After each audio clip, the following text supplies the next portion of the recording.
So for those of you who have never experienced a soup before, I'm going to give you a little history of what we do. So Detroit Soup is a micro-granting dinner that funds creative projects for the city in Detroit. And so basically it's an experiment in crowdfunding. And so what it is that we allow people to come to our huge what was an old film studio and donate up to $5 or more towards initiatives that are oftentimes a mystery to those who are pitching. And it started on a Super Bowl Sunday with a bunch of art kids who wanted to make Detroit better. And so we've seen that this model can work across the globe, and I just came back from both Nepal and Tunisia starting soups there in the last month. I haven't even been home yet. And it's such a simple concept where what we'll experience today is each presenter, there will be 3 of them today, and they're from Austin, and so this is an Austin-based ideas that are looking to make Austin better. And as we all know, better is something subjective. So you guys here today, this is not I often say this is Shark Tank minus the assholes. So you guys can't be the assholes here, but what we need you to do is this is not to just watch TV. This is for you to participate and experiment together. So what will happen is that there'll be 3 presenters. They'll have 4 minutes to share their idea. And then they'll get 4 questions back from you guys. You guys got to think critically about Austin. Why is this important? Why are we doing it here? Why does Austin need this? And so this is your money. And so we need to know about what you want to do and how we want to do this together. And together we're going to vote after on what project you think Austin deserves to win the money that we all threw out in the pot. Is that cool? Are we in agreement together? Awesome. So as a shameless plug of the hard work that we've done in Detroit for 5 years, awesomely, Team Detroit put together a video for an anniversary that we just celebrated at Ford Field. And so we'd love to share that with you to kind of give context of what is she talking about? So this idea really can change the world, and this is the video that kind of shares that.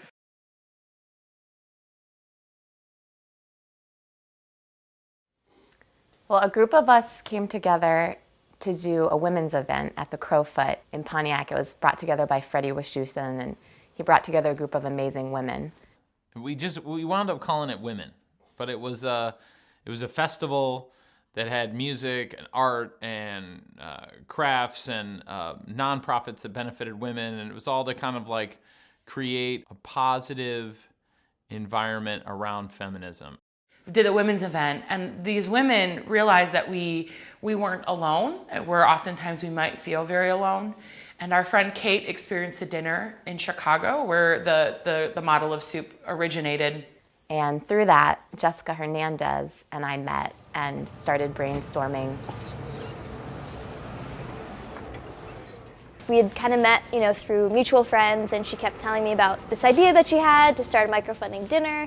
And I told her about the Bakery Loft, which is Mexican Town Bakery, which is in Southwest Detroit. Yeah, I grew up in the bakery. I decorated cakes and did all that growing up. And so I was kind of trying to bring the loft up and do stuff in the space and book shows and do a lot of different things around the neighborhood. And we basically just started brainstorming what would kind of make a magical event, really bring people together. And we were inspired by these other micro-grant dinners happening around the country, and decided to try it in the loft. And so the first soup, I believe, was on Super Bowl Sunday. A snowy Super Bowl Sunday. I feel like the first soup we kind of didn't have too many expectations. The first soup was a lot of fun. It was definitely an experiment, so we had no idea how many people were going to come. And we'd only really invited, close friends, acquaintances, people that we kind of had known were trying to get funding for projects. But with the idea that, hey, if we keep this thing going, that through consistency and by creating this sort of magical space, it would invariably happen. We had all these tables that Kate had found and that friends of ours had found, which were basically, old doors. So we brought these old doors in. I had a bunch of crates at the bakery from shipments of milk. So we set the crates down, threw the tables on the crates. And it was snowing outside, and there was maybe 30 people in the room. And there were no presentations, but there was whiskey, there was soup. I had the honor of making the very first Detroit soup, of actually cooking the soup. It was potato leek. How are we going to infuse this night with the proper love and affection? Well, everything has to be organic, right? So I don't remember what all I bought, but I do remember that cost me about $110, which a soup shouldn't, and 10 people showed up. I think it was like 10 or 12 people. We ended up having 20 people. But it was incredible because we had really good conversation. People got to know each other. I don't know, it just felt like something that could grow really fast because there was a really cool energy about it that was exciting. So that first year, the first year was a pretty rapid build. Kind of the word got out that you could get a little bit of money from this, and we started reaching out more. And it probably grew to about 50 people in the next few months, and 60. And then we got some big press, and it just immediately went up to 150 people. It was like, how does soup fund those things that are not clear, that have like these kind of intrinsic values that can't be written in a prospectus, right? That we just feel, just supporting people like almost in this faith-based way. I think it's awesome for people to have an idea that their dream is doable.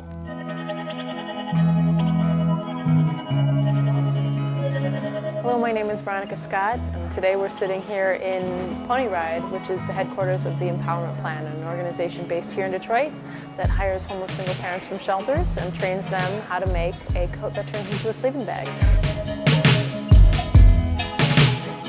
I originally applied for SOUP back when the Empowerment Plan was just a class project, and I hadn't hired anybody yet. I hadn't built the first business plan.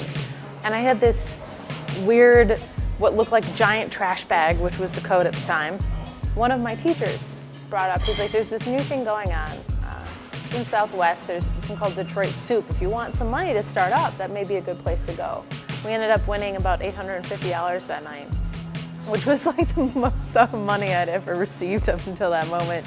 That was like the first bit of validity I had ever gotten for the Empowerment Plan. That was the first group of people outside of those living on the streets that were excited. And for me, that was one of the biggest signs to just like keep on moving forward with it, like keep on. At that point, I had gotten turned down by a lot of people saying this is not gonna work, this is gonna fail. And for the first time, here's a group of like over 100 people that are like, do this is awesome. It's a slightly better version. It's amazing when you create safe space. It's amazing when you get out of the way, when it has nothing to do about you, and you allow people to be themselves, to allow them to share their passions and their ideas. You create a safe environment where people can connect. It's awe-inspiring sometimes. It kind of blows me away.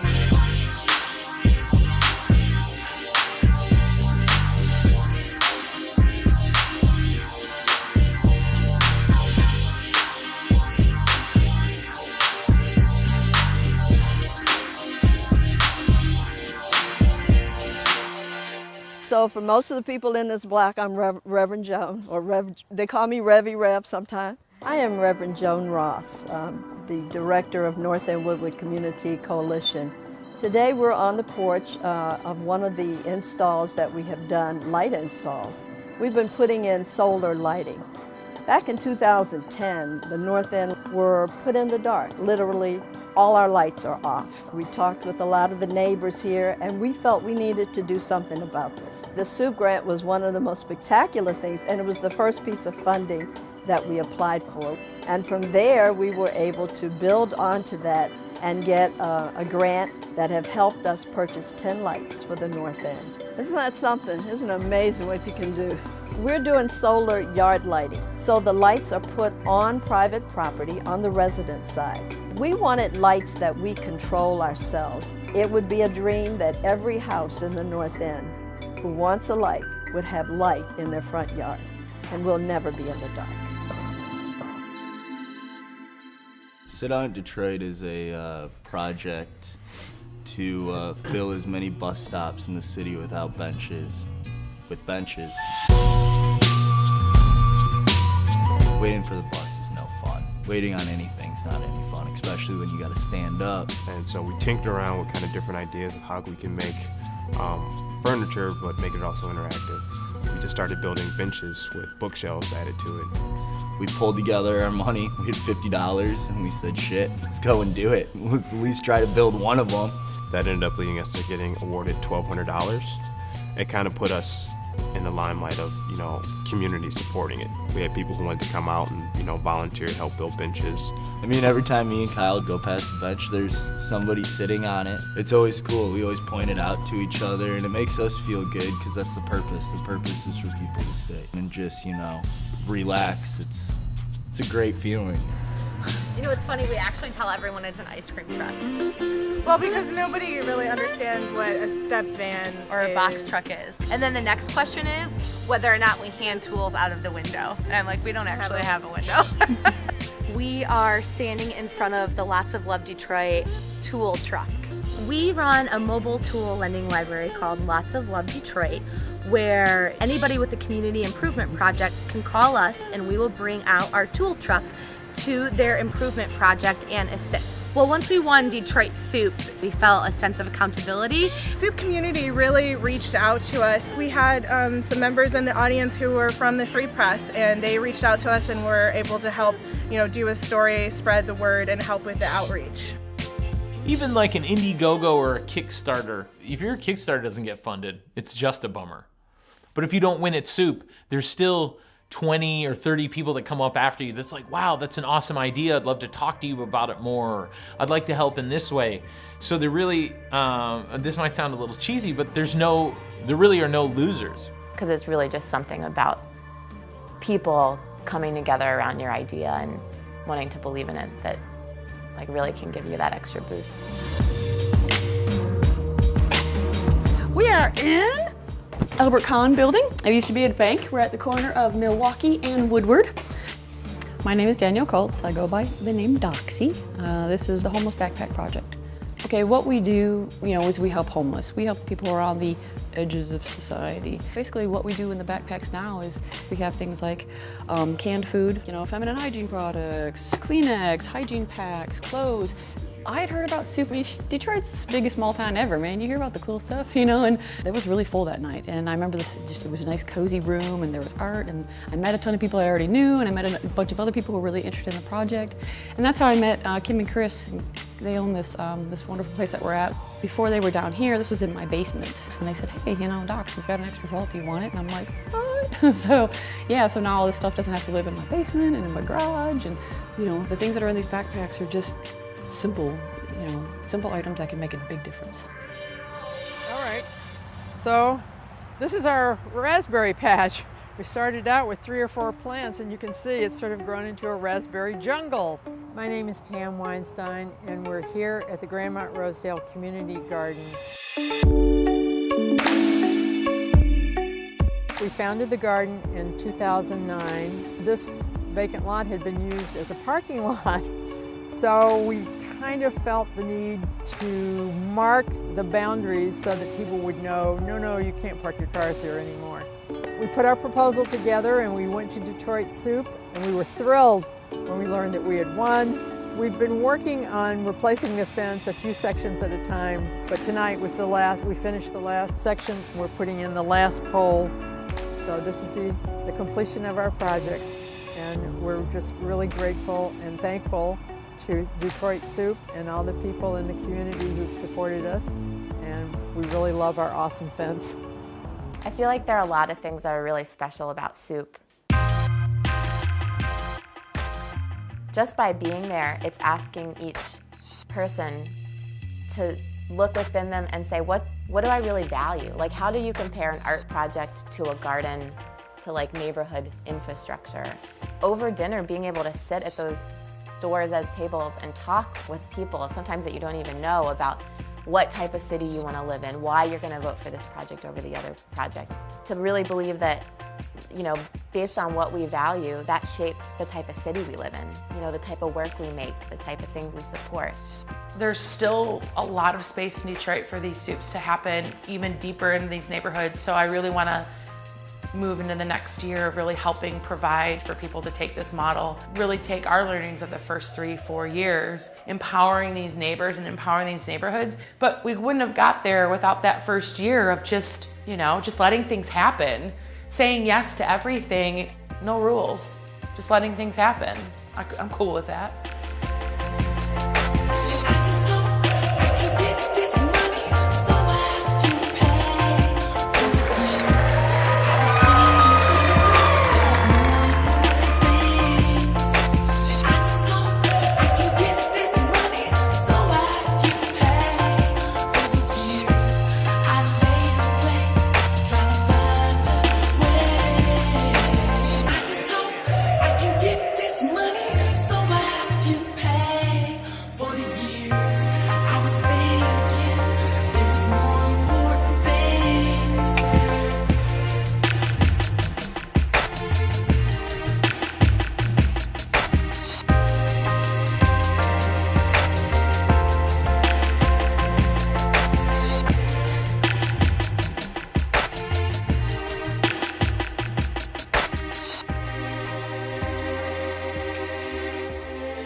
Thank you. Yeah, it's been an awesome adventure, and those are just some of the stories that are like changing the landscape of the city. And so now we have an opportunity right here, right now, to do the same thing in Austin, of just kind of help nudge the next idea or the next projects in the next direction.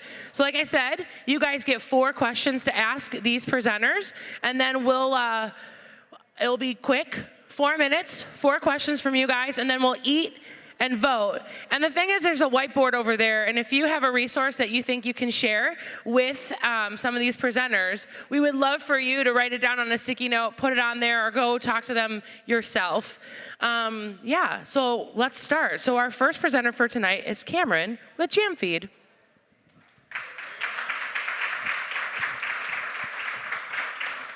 Thank you, Amy. Really awesome. I'm so happy to be a part of this. Detroit Soup, thank y'all very much for putting this on. I'm assuming y'all are in Austin for South by because y'all like music a little bit. Is that right? Awesome. So Jamfeed is exactly what it sounds like. It's a personalized music news feed that keeps you up to date with all your favorite music. So music fans, download the app. It's a free app, and you can follow artists, bands, and festivals anytime they release a big news story, something you'd want to know about. So for an artist, a song, video, album, lineup release, tour announcements, merchandise, we send a direct notification right to your phone, only on the ones that you favorite. So you tell us what music you like, and we keep you up to date very effortlessly right to your phone. So Jamfeed is also unique because we built this, in all honesty, from a music fan perspective. I wanted a way for me and all the music fans out there to easily be able to keep up to date with all of our favorite music. As we started talking to artists about this, we found that this is a huge pain point for artists as well. They were mostly using social media. Most of the artists' digital fan base is on Facebook. Are any of y'all familiar with Facebook's organic advertising algorithms? Yeah, basically it says, Facebook will let you post to this many of your fans. Now it's about 2% of your fans, and you now have to pay Facebook to reach people that used to be free. So these artists are now being stuck, and they cannot afford to even reach their own fan base that they built up for a long time. So the big artists especially suffer the most. Who's heard of Taylor Swift, right? Everyone. So one post for her to send out to all of her fans on Facebook could cost millions of dollars. One post. Unbelievable.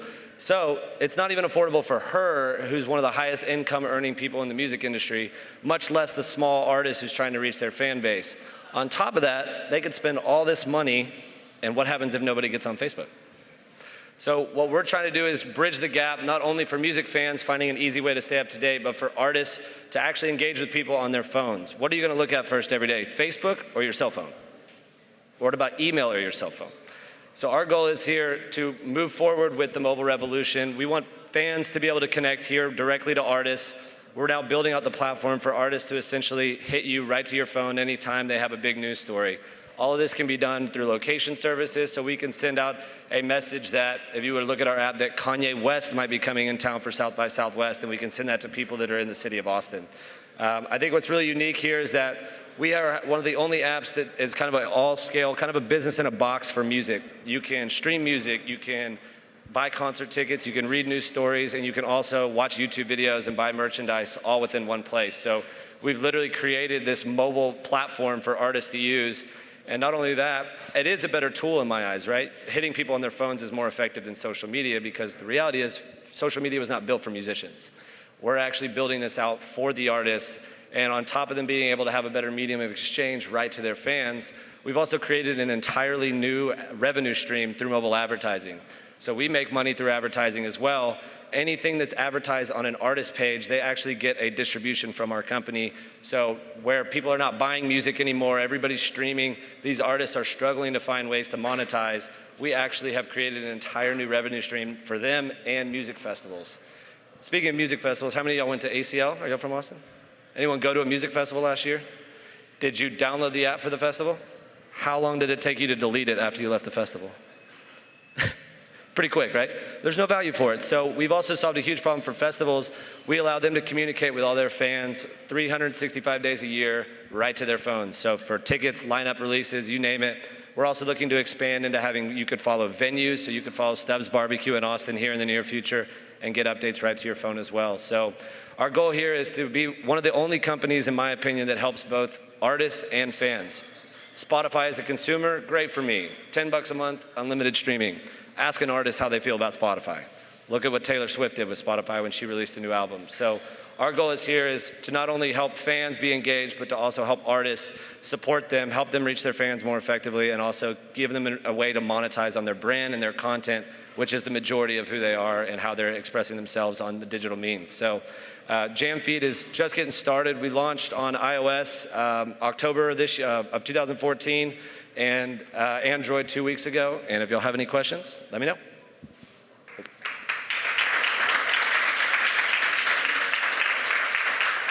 So always, this is the hardest part right here, is the first question. So who's gonna like break the ice and ask the first question? Oh, Right here. Sorry, I can't really see.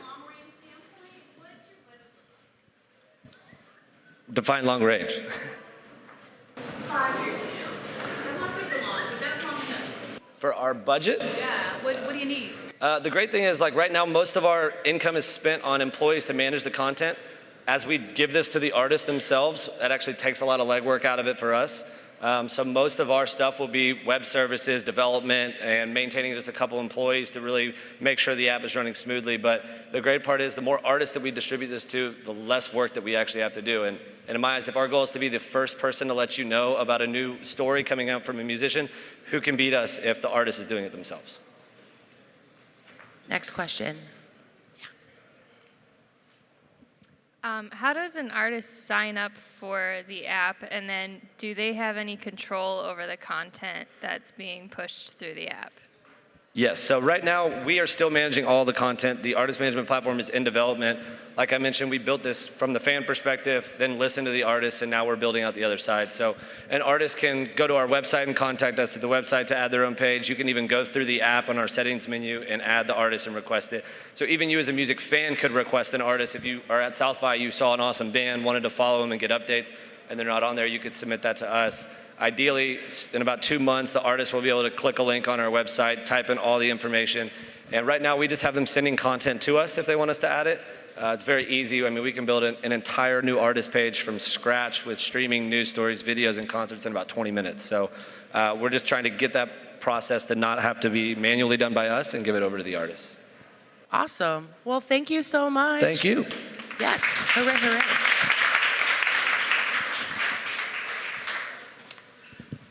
All right. So our next presenter is John with Austin Orphan Awareness. Hey, guys.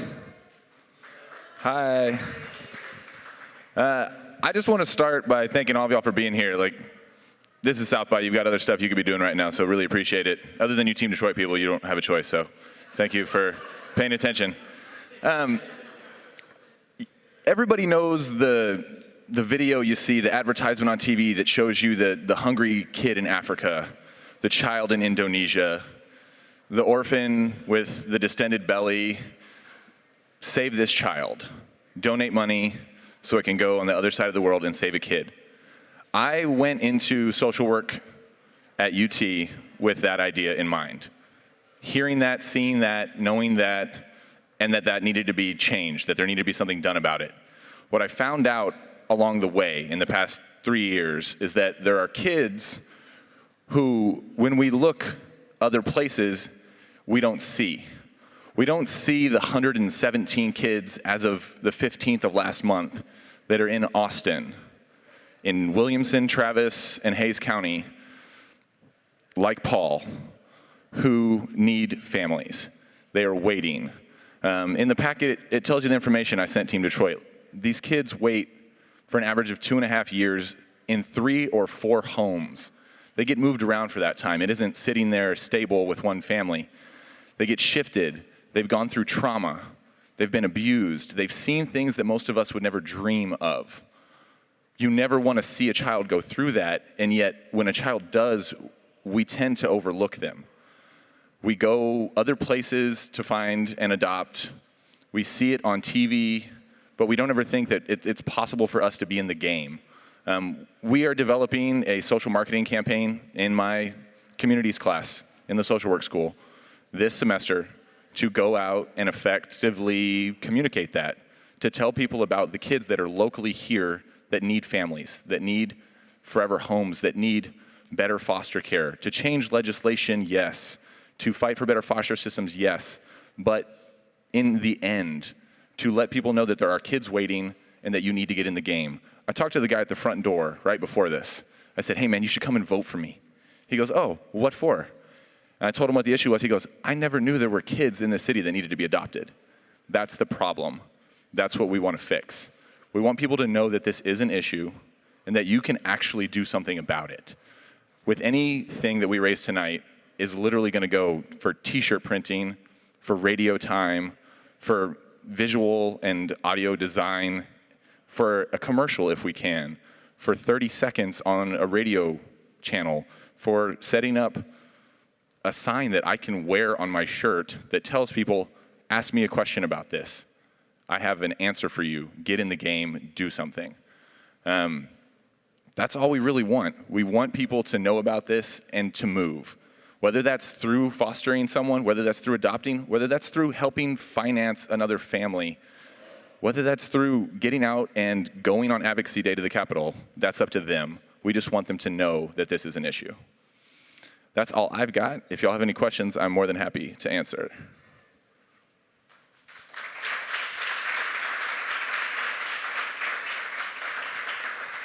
Awesome. So questions. You guys have any questions? Yeah. Yes, ma'am. Hi. So I'm an adoptive parent, and I waited 5 years to adopt my little girl, and it was a domestic adoption. And my sister actually just adopted 1.5 years ago, and she did adopt through the foster care system. And I think a lot of people, I talked to a lot of people as we were going through the process that were really struggling because of the bureaucracy within the foster care system and a lot of the things that the paperwork and the visitations and all of those things we had to go through to get to that point. How would you address that in this campaign? In the campaign itself, I don't know that we address legislative change. It's the conversations that happen after the campaign. I'm working on going into the field of public policy to work in the Capitol. I currently work with the National Association of Social Workers lobbying in the Capitol here. That's a struggle that we're going to have for years to come. The bureaucracy, the cost, those are all things that I want to attack. This is essentially a stepping stone, getting us to the point where we can say, here's an issue, now I can tell you all the ways to fight it. That is one of 10 different things that we have to address. And really, I'd love to talk to you more about that and continuing that conversation and keeping it going. Next question. Any others? Oh, Ralph. It's like a sunspot up here. Hey, thanks for presenting. So I'm curious, what does success mean for you with this campaign? Like, what are you hoping to achieve tangibly? Tangibly, the end goal, 117 kids in the system right now, in the queue, ready, hand up, adopt me. You can see 6 of them on the different things around. Those kids numbered down to single digits in a year. We worked an awareness campaign last year just through some churches, and we brought that number from 220 down to 117. So if we can reach a new audience this year, I have no doubt that if every person in this room went and told 3 people before they left, and those 3 people told 3 people, in the next year, we could have 100 kids adopted. That's our tangible goal. Thank you. Have you already started to think about what the campaign would look like and what the overall message would be? And it's okay if you haven't. I was just curious of how far you've come with it. We fleshed out the project design for radio, TV, social media, and one of the girls has a friend who does T-shirts. So we made it that far. One of our slogans has been foster care should be a place of healing, not a holding cell. That's been our tag for the heart of it. The essential mission of this is what we want to do as a whole. We haven't fleshed out the verbiage. We have a big blurb like you see on your paper there of the facts, and we want to meet with people who can help us design something that's efficient and simple but still impactful, and that's the difficult part that we're at right now. Well, thank you so much. Thanks, guys.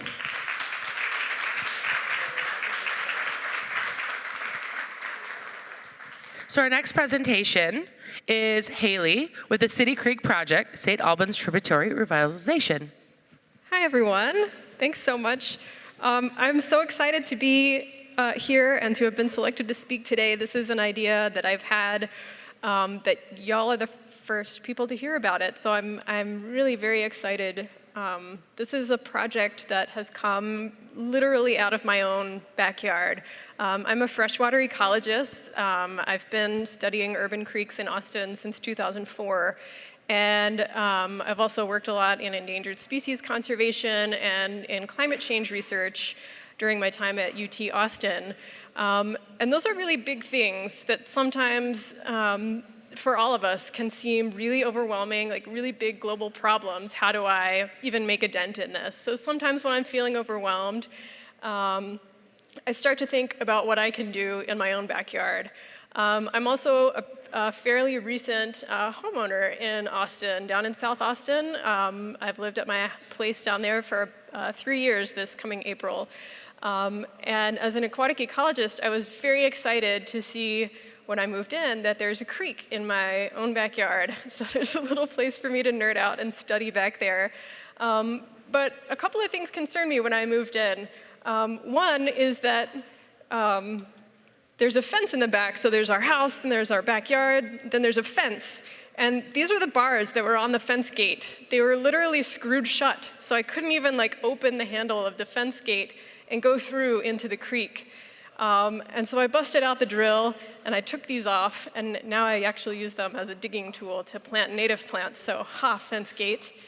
I went back there and I saw some other disturbing things. A couple of people made fun of me on the bus for having a tree in my purse, basically, on the way here, but this is an invasive plant called ligustrum. Some of you have probably seen this around town. It's actually become invasive across North America, so wherever you're from, you may have it too. But it was really dense in the creek, and so my husband and I kind of started cutting it back, and we noticed that underneath this ligustrum, there were all of these little seedlings of native plants that are now starting to grow there, which is really great.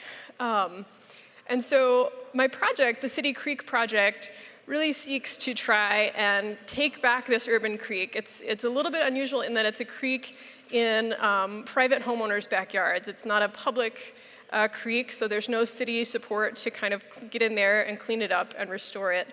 And I brought some pictures of our creek too, as well as a map, including one picture that I took this morning. So if you could help me pass those out so people can see what I'm talking about here.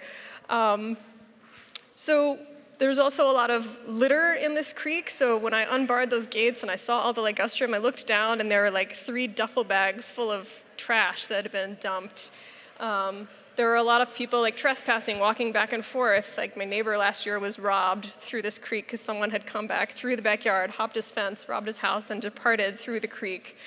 So what we want to do with the City Creek Project, it's a group of neighbors, about 13 of us that own property along this creek, and then the 13 neighbors across the creek in our backyard. So about 26 homeowners either have a view of or own property along the creek. We want to take it back, basically. We want to make it known that this is a cared-for place. We want to make it known that this is not a place where it's okay to trespass and to illegally dump your trash. It's also along a pretty busy street in South Austin called Manchac. If you're from Austin, you call it Manchac. If you're visiting, you see it on the map as Manchaca. We often get a lot of people walking by and just dumping stuff in the creek. You'll see one of the pictures going around is a couple of coffee cups from this morning that I saw in there that people came from the local coffee shop, walked by the creek, and thought it was their trash can.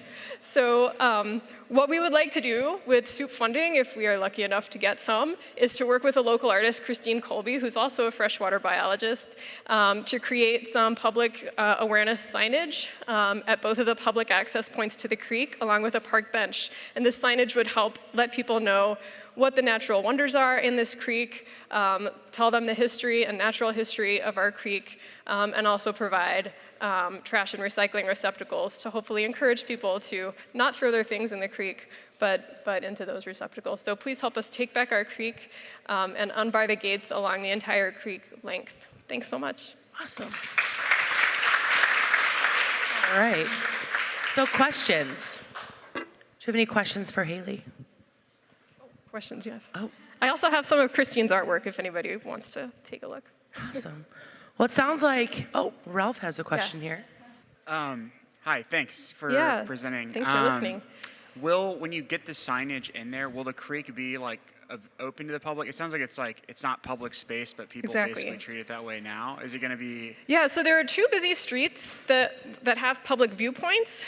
So what we actually hope to do is create this signage that has some of Christine's beautiful illustrations that says, these are the different tree species that you can see from your vantage point right here. These are the different plants and animals that we've documented that are native to the area that live right here, as well as park benches where people can sit and look, have a little moment with nature on both of those access points. And then we're actually starting to work with this organization called Keep Austin Beautiful, which has an Adopt a Creek program. I'm actually meeting with their program coordinator on Monday, so that we'll have 4 public cleanup events each year with the permission of all the homeowners, the 13 homeowners along the creek that own the creek property, so that people will have an opportunity to actually get in there and see it up close, beyond just the 2 public nature viewing stations.